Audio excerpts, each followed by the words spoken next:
क्या आप जानते हैं एक ऐसी घटना के बारे में जिसने पूरे परिवार को तबाह कर दिया था, जिसकी वजह से पूरा इलाका सदमे में चला गया था। एक ऐसा केस जिसमें कोई सोच भी नहीं सकता, खुद परिवार के लोग भी समझ नहीं पाए कि असली मास्टरमाइंड कौन हो सकता है। यहाँ तक कि इन्वेस्टिगेशन करने वाली पुलिस की टीम तक भी अंदाजा नहीं लगा पाई। इसमें ना तो कोई सबूत था, ना कोई चश्मदीद गवाह थे, ना ही कुछ और, फिर भी पुलिस हार नहीं मानती। नमस्कार दोस्त, आज हम बात करने वाले हैं दिलजीत जरीवाला केस के बारे में। इस कहानी की शुरुआत होती है गुजरात के डायमंड सिटी सूरत से। यहीं अथवा लोकेलिटी में प्लस पार्ले पॉइंट करके एक पॉश इलाका पड़ता है। इस इलाके के सर्जन सोसाइटी 55A एक घर था जहाँ पे जरीवाला फैमिली रहती थी। अब जरीवाल कहें या जरीवाला, यहीं थे दिलजीत जरीवाला, जो सूरत के सबसे बड़े कपड़ों के व्यापारियों में से एक माने जाते थे। इनकी कटरगम नामक जगह पर खुद का टेक्सटाइल लूम था। 25-26 साल की एज तक ही ये अच्छे खासे मुकाम तक पहुंच गए थे। वैसे इनकी शादी हो चुकी थी, पत्नी का नाम था वेल्सी जरीवाला और इनकी 1.5 साल की बेटी भी थी। सब कुछ सही चल रहा था, घर में पैसे वगैरह की कोई कमी नहीं थी। अब तारीख आती है 27 जून 2016। इस दिन घर पर दिलजीत, इनकी पत्नी वेल्सी और बेटी 3 ही लोग थे। रात के टाइम सूरत में किसी रिश्तेदार के यहाँ इनका डिनर का प्लान था। सूरत में इनके काफ़ी सारे रिश्तेदार रहते थे। तो 27 जून 2016 की रात 9:45 के आसपास दिलजीत अपनी पत्नी और बेटी के साथ गाड़ी से घर वापस आए। ये रिश्तेदार के यहाँ से डिनर करके आए थे। दिलजीत ने गाड़ी पार्किंग में पार्क की, फिर सभी लोग घर के फर्स्ट फ्लोर पर जाते हैं। सभी लोग फर्स्ट फ्लोर और सेकंड फ्लोर पर ही रहते थे। नीचे ग्राउंड फ्लोर पर पार्किंग एरिया था। फर्स्ट फ्लोर के बेडरूम में आने के बाद दिलजीत ने अपनी पत्नी वेल्सी से कहा कि लगता है कि मैंने पार्किंग की लाइट ऑन छोड़ दी है, उसे बंद करके आता हूँ। इसके बाद दिलजीत नीचे चले गए। अब कुछ मिनट गुजरता है, दिलजीत लौटते नहीं हैं। वेल्सी ने उन्हें आवाज़ लगाई। वो बोले कि आ रहा हूँ, कुछ काम पड़ गया था। अब 5 से 10 मिनट और बीतता है, दिलजीत आते नहीं हैं। इसके बाद वेल्सी ने बेड पर बेटी को सुलाकर खुद दरवाज़ा खोलकर नीचे आने लगी। जैसे ही इन्होंने दरवाज़ा खोला, सामने देखा कि मास्क लगाए और हाथों में ग्लव्स पहने 3 बदमाश दिलजीत के गले पर चाकू रखकर सीढ़ियों से ऊपर आ रहे हैं और दिलजीत उनका विरोध भी कर रहा था। ये देखकर वेल्सी की हालत खराब हो गई। अब ये तीनों बदमाश दिलजीत को लेकर उसके बेडरूम में जाते हैं। इन 3 बदमाशों में से एक ने दिलजीत के गले पर चाकू रखा हुआ था और बाकी 2 बदमाश घर को लूट रहे थे। कीमती सामान, गहने, पैसे, ये सब कुछ इकट्ठा कर रहे थे। चूंकि जस्ट अभी अभी दिलजीत अपनी फैमिली के साथ डिनर से आया हुआ था, तो ये लोग पूरी तरह से तैयार थे। वेल्सी ने भी ढेर सारे महंगे महंगे गहने पहने हुए थे। उन बदमाशों ने वेल्सी के गहने भी उतरवा कर रख लिए। बेडरूम में बदमाशों ने वेल्सी से बोला कि बच्ची को उठाओ और बाथरूम में जाओ। वेल्सी ने ऐसा ही किया। ये बाथरूम में चली गई। फिर दोनों बदमाशों ने बाथरूम का दरवाज़ा बाहर से बंद कर दिया। 1 से 1.5 घंटों तक बाथरूम में बंद रहने के बाद वेल्सी को एहसास होता है, लगता है कि बदमाश चले गए हैं, क्योंकि अब कोई आहट या आवाज़ नहीं सुनाई दे रही है। इसके बाद रात के 11:30 से 12 बजे के बीच वेल्सी ने बाथरूम की कांच की खिड़की तोड़ी और बाहर की ओर चिल्लाने लगी। इस इलाके में लोग एक दूसरे को अच्छे से जानते थे, मिलजुल कर रहते थे। कुछ पड़ोस के लोगों ने वेल्सी की आवाज़ सुनी। अब ये लोग भागकर घर की ओर आते हैं। दरवाजे खुले हुए थे। ये लोग फर्स्ट फ्लोर के बेडरूम में गए। पूरा घर तहस नहस था। यहाँ देखा कि बेड पर दिलजीत लेटा हुआ है। बेड पर चारों तरफ रक्त बिखरे हुए थे और ये रक्त दिलजीत के शरीर से निकल रहे थे। ये सब कुछ देखकर पड़ोसियों की भी हालत खराब हो गई। इसी वक्त पुलिस को कॉल किया गया। थोड़ी ही देर में पुलिस मौके पर पहुंचती है। घर में प्रवेश करते ही इन्होंने भी देखा कि घर के सारे सामान बिखरे पड़े हैं। सारे कबर्ड्स के दरवाजे खुले हैं, अलमारियों की तिजोरी खुली है। हर रूम का यही हाल था। पहली नज़र में ये लूटपाट का केस लग रहा था। बेडरूम में दिलजीत का शव था। पुलिस ने फौरन इसे हॉस्पिटल भिजवा दिया पोस्टमार्टम के लिए। इसके बाद अननोन लोगों के ऊपर कत्ल का केस दर्ज करके इन्वेस्टिगेशन शुरू कर दी। अब बात भी सूरत के एक नामी बिजनेसमैन के कत्ल का था। खबर बड़ी थी। सुबह होते होते ये खबर आग की तरह फैल गई। भोर से ही न्यूज़ रिपोर्टर्स और बाकी लोगों का आना शुरू हो गया था। यहाँ पुलिस महकमे के हाई रैंक ऑफिसर्स भी आते हैं। घर पर केवल 3 ही लोग मौजूद थे। एक दिलजीत, जिनका कत्ल हो गया। दूसरी वेल्सी, जो रात से ही लगातार रो रही थी। उसके आंसू रुकने का नाम नहीं ले रहे थे। बीच बीच में ये बेहोश भी हो जाती थी, फिर होश में आती और दोबारा रोने लगती। तीसरी थी इनकी 1.5 साल की बेटी। अब इस बच्ची को क्या पता होगा। वेल्सी ही इकलौती चश्मदीद गवाह थी जो बता सकती थी कि हुआ क्या था, लेकिन इसकी हालत पहले से ही रो रो कर खराब हो चुकी थी। पुलिस ने अभी बात करना ठीक नहीं समझा। घर में इनके अलावा दिलजीत के माता पिता भी रहते थे, लेकिन वो घूमने के लिए मॉरिशस गए हुए थे 24 जून को, यानी घटना से 3 दिन पहले। पुलिस ने पड़ोसियों से बात की। इनको भी अंदाजा नहीं था कि हुआ क्या है। सभी लोग अंधेरे में थे। पुलिस ने अब आसपास के सीसीटीवी कैमरे देखना शुरू कर दिया। इसी दौरान इनको इसमें एक अहम चीज़ दिखाई देती है। वो लुटेरे घर से थोड़ी दूर किसी और घर के कैमरे में कैद हो गए थे। इसमें दिखा कि 9:46 पर दिलजीत अपनी कार से घर की ओर जा रहे थे। पीछे से एक ऑटो रिक्शा इनका पीछा करते हुए आया। गाड़ी घर की ओर चली गई, लेकिन ऑटो पहले ही रुक गया। कुछ सेकंड्स के लिए ऑटो यहीं पर रुका रहता है, फिर यू टर्न लेकर वापस चला जाता है जिस रास्ते से ये आया था। पर कुछ मिनटों के बाद उसी रास्ते से दो लोग दीक्षित के घर की ओर जाते हुए दिखते हैं। एक के हाथ में बैग था, वैसा बैग जिसमें सब्जी रखते हैं, और दूसरे का हाथ खाली था। कैमरा ने इन्हें केवल पीछे से देखा था, इसलिए इनका चेहरा पता नहीं चल पाया। ये लोग 9:46 से 9:50 के बीच दीक्षित के घर में गए। फिर 11:30 बजे के आसपास जिस गाड़ी से दीक्षित अपने घर पर आया था वही गाड़ी बाहर की ओर आती हुई दिखी। चूंकि उनका कत्ल हो गया तो जाहिर सी बात है कि वो बदमाशी गाड़ी लेकर भागे होंगे। पुलिस ने पूरे घर की छानबीन करना शुरू कर दिया। हर बारीकी को ध्यान से देखा जा रहा था। सबसे पूछताछ की गई। 2-3 दिनों के बाद जब मामला थोड़ा शांत हुआ और दीक्षित की पत्नी वेल्सी भी थोड़ी संभलती है तो पुलिस ने इनसे वारदात के बारे में बात की। वेल्सी ने वही कहानी सुनाई जो मैंने आपको शुरू में बताई थी कि रिश्तेदार के यहाँ से डिनर करके ये अपने घर पहुंचे थे। दीक्षित ने कहा कि पार्किंग की लाइट बंद करने ये जा रहे हैं। फिर उनके गले पर 3 बदमाश चाकू रखकर ऊपर आए, लूटपाट किया, वेल्सी और उसकी बेटी को बाथरूम में बंद कर दिया। आगे वेल्सी को नहीं पता कि हुआ क्या था क्योंकि ये बाथरूम में बंद थी। रिश्तेदारों और पड़ोसियों से पूछताछ करने के दौरान पुलिस को कुछ अजीब चीजें पता चलती हैं। पहला तो ये कि जिस दिन या जिस रात को कत्ल हुआ उस समय सूरत में कोई भी रिश्तेदार मौजूद नहीं था और दीक्षित के घर के बाकी लोग भी विदेश गए हुए थे। अब ये सवाल उठा कि क्या उन लुटेरों को पहले से पता था कि आज के दिन दीक्षित का अपना कोई भी शहर में मौजूद नहीं है, या फिर ये इत्तेफाक था। पुलिस ने सबसे पहले उन रिलेटिव्स को अपने रडार में लिया जिनके घर पर दीक्षित और इनका परिवार डिनर करने के लिए गया था। क्या पता उन्होंने पैसों के लिए कुछ किया हो। दीक्षित के घर से ढेर सारे गहने और लगभग 55,000 रुपए गायब थे। इन रिलेटिव से बात की गई लेकिन कुछ मिलता नहीं है। वो गहने जेवर भी इनके घर पर नहीं पाए गए और ना ही इनका दूर दूर तक किसी लुटेरे या बदमाश से रिश्ता था और न ही किसी क्रिमिनल को जानते थे। पुलिस को यह कहीं ना कहीं यकीन था कि इसमें जरूर किसी न किसी घर वाले का हाथ होगा। इतना सटीक टाइम कोई बाहरी शख्स नहीं जान सकता। एक तरफ थी 25 साल की वेल्सी जरीवाला जिसकी 3 साल पहले ही शादी हुई थी, 1.5 साल की बेटी थी।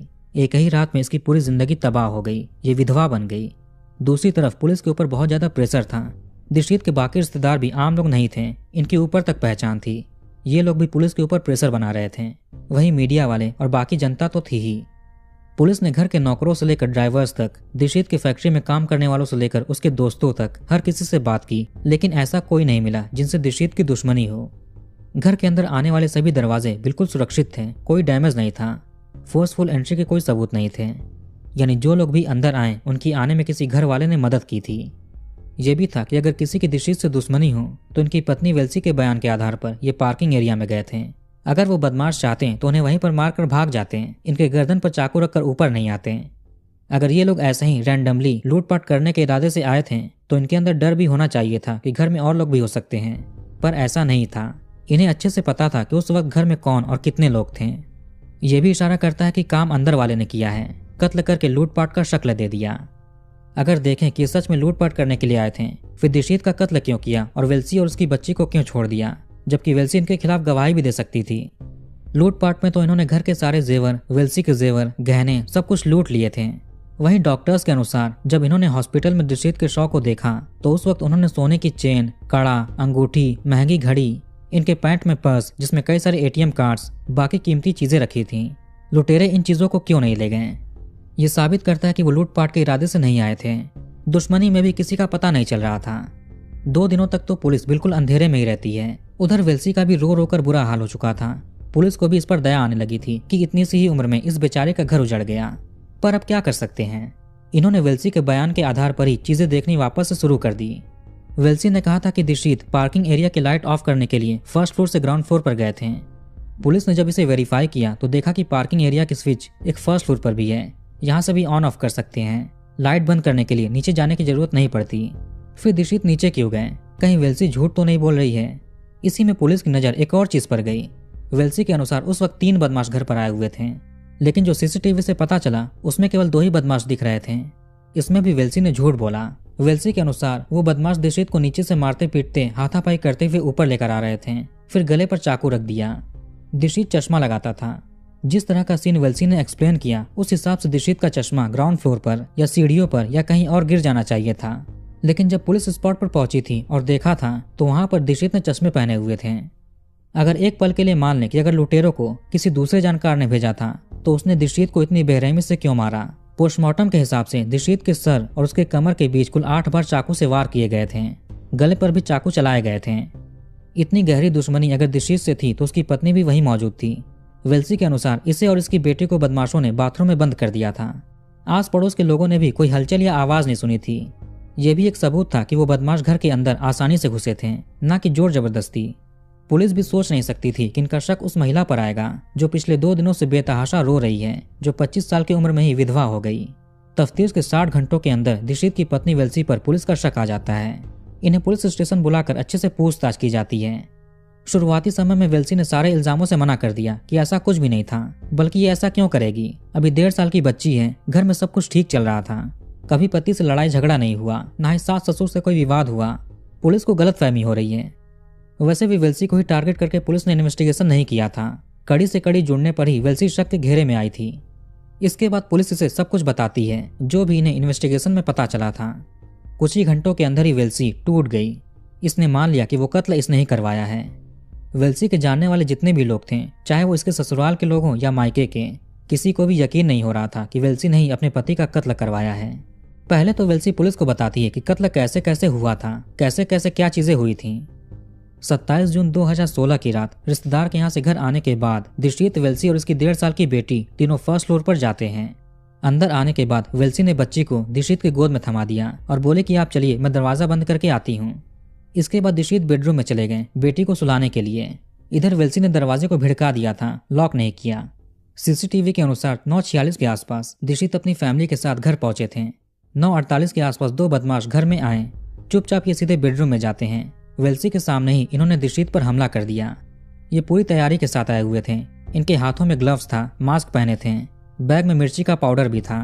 दिशीत को विरोध करने का मौका ही नहीं मिला।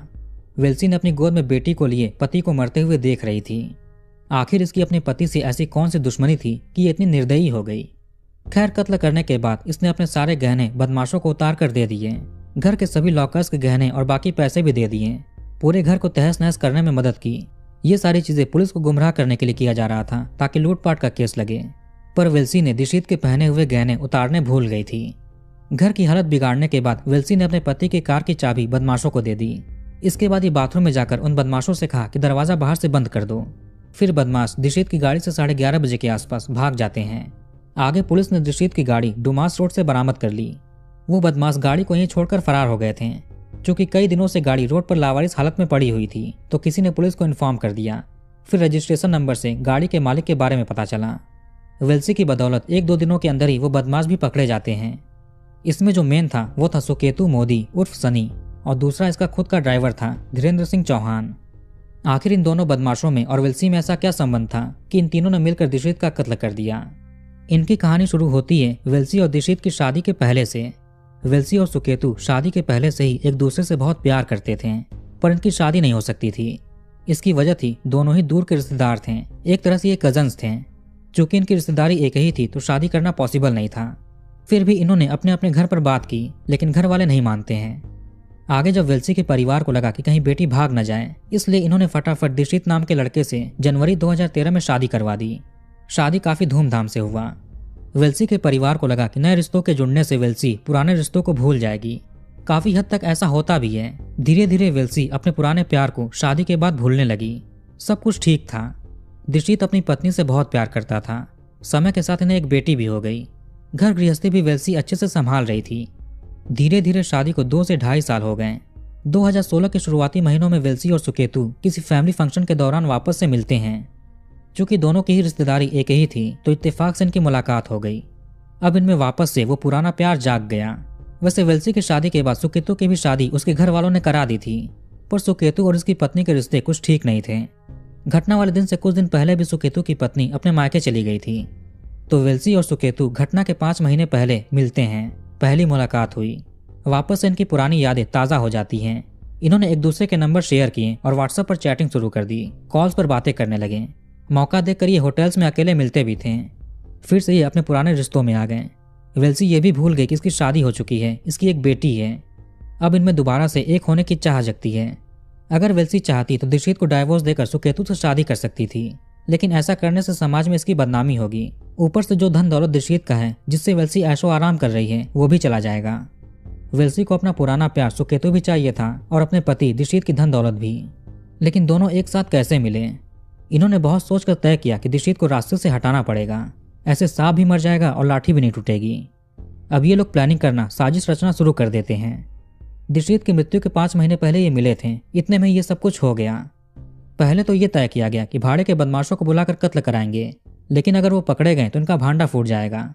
उन बदमाशों के पुलिस रिकॉर्ड्स भी होंगे, पुलिस उन्हें आसानी से पकड़ सकती है। इसके बाद सुकेतु ने फैसला किया कि यही अपने प्यार के दुश्मन दीक्षित का अंत करेगा। अब ये तो ऐसा अकेले नहीं कर सकता, इसलिए इसने अपने एक ड्राइवर धीरेन्द्र सिंह चौहान को प्लान में शामिल कर लिया। कत्ल के 2 दिन पहले सुकेतु और धीरेन्द्र ने दीक्षित के घर की रेकी की। कत्ल करना आसान नहीं था, क्योंकि इस इलाके में लोग मिलजुल कर रहते थे, काफी चहल पहल होती थी। दीक्षित के घर पर भी अक्सर उसके रिश्तेदार आते जाते रहते थे। 24 जून तक तो सारे फैमिली मेंबर्स मॉरिशस घूमने चले गए। अब यह था कि शहर से रिश्तेदार भी चले जाएं। 27 जून को वो खराब दिन, वो मनहूस दिन आता है, जिस दिन सभी रिश्तेदार भी शहर से बाहर चले गए थे। अचानक से यही तारीख सेट हुई। वेल्सी हर पल की खबर अपने आशिक, अपने प्रेमी को फोन पर दे रही थी। फिर 27 जून की रात में क्या हुआ और कैसे हुआ, यह तो आपको बता ही दिया है। दीक्षित को या उसके परिवार को कभी पता नहीं चला था कि वेल्सी का पहले कोई रिश्ता था, ये किसी से बहुत प्यार करती थी। कहीं ना कहीं इसमें वेल्सी के परिवार की भी गलती थी, क्यों इन्होंने ये बात सबसे छिपाई। जाने अनजाने में ही सही, लेकिन दीक्षित की मृत्यु के पीछे केवल वेल्सी का ही हाथ नहीं था। पुलिस ने कई सारे सर्कमस्टेंशियल एविडेंसेस के साथ कई चीजें और इकट्ठा की, जैसे वो दीक्षित के घर के पास का सीसीटीवी फुटेज, जिस होटल में सुकेतु और वेल्सी मिलते थे वहां के फुटेजेस, इनकी व्हाट्सएप चैटिंग, कॉल डिटेल्स, वारदात के दिन इनके द्वारा पहने हुए कपड़े, वो ग्लव्स और मास्क, ऐसे ही कई सारी चीजें इकट्ठा की। पुलिस ने वेल्सी, सुकेतु और धीरेन्द्र इन तीनों के ऊपर चार्जशीट रेडी की। सेशन कोर्ट में मुकदमा शुरू हुआ। पुलिस ने केस में 100 से भी ज्यादा गवाहों को इकट्ठा किए थे। सेक्शन 164 के तहत उनके बयान भी दर्ज किए गए थे। इसमें ज्यादातर गवाह कोर्ट में जाते ही अपना बयान बदल लेते हैं, जबकि इन्होंने पुलिस के सामने रिटन में बयान दिए थे और कोर्ट के सामने कोई और बयान दे दिए। पुलिस ने उस ऑटो वाले को भी ढूंढ निकाला जिसने सुकेतु और धीरेन्द्र को अपने ऑटो में सर्जन सोसाइटी लेकर आए थे। ये ऑटो वाला भी अपने बयान से मुकर गया। केवल पुलिस ऑफिशियल्स और पोस्टमार्टम करने वाले डॉक्टर्स ही अपने बयान पर डटे हुए थे। जिस दुकान से वो मास्क और ग्लव्स सुकेतु ने खरीदे थे, वहां की ओनर भी कोर्ट में बयान देने के लिए आई। ये चीजें एक बाइक की दुकान से खरीदी गई थी, जहां पर बाइक से रिलेटेड उसकी एक्सेसरीज मिलती थी। कोर्ट में ये साबित नहीं हो पाया कि वो चीजें सुकेतु ने कत्ल के लिए खरीदी थी या अपने पर्सनल यूज के लिए, क्योंकि ये एक बाइकर था, इसको बाइक चलाने का बहुत शौक था और ये अक्सर इसी दुकान से बाइक से जुड़ी चीजें खरीदता था। यहाँ कोई भी चश्मदीद गवाह या डायरेक्ट एविडेंस नहीं थे। गुजरात हाई कोर्ट ने 16 अप्रैल 2000 को वेल्सी को बेल पर छोड़ दिया, क्योंकि इसके खिलाफ कोई भी सबूत नहीं था, लेकिन एक कंडीशन भी रखी गई कि ये गुजरात से बाहर नहीं जा सकती। पुलिस सेशन कोर्ट में यह भी साबित करने में असमर्थ रही कि उस दिन सुकेतु और धीरेन्द्र ही उस घर में आए थे और लूटपाट करना इनका इरादा नहीं था। सीसीटीवी कैमरे में भी इनका चेहरा नहीं दिखा था। आगे 31 दिसंबर 2019 को वेल्सी जरीवाला, सुकेतु मोदी और धीरेन्द्र सिंह चौहान, इन तीनों को बेनिफिट ऑफ डाउट की वजह से सेशन कोर्ट ने रिहा कर दिया। ये तीनों ही केस से बरी हो गए, छूट गए। अब तक की लेटेस्ट खबर यही है कि ये लोग जेल से बाहर हैं। तो कहानी को यहीं पर खत्म करते हैं। अब कमेंट करके बताइए कि वीडियो आपको कैसा लगा। इस वीडियो को लाइक और शेयर जरूर करिए और हमारे चैनल को सब्सक्राइब करके बेल आइकन ऑन कर लीजिए। मिलते हैं नेक्स्ट वीडियो में। धन्यवाद।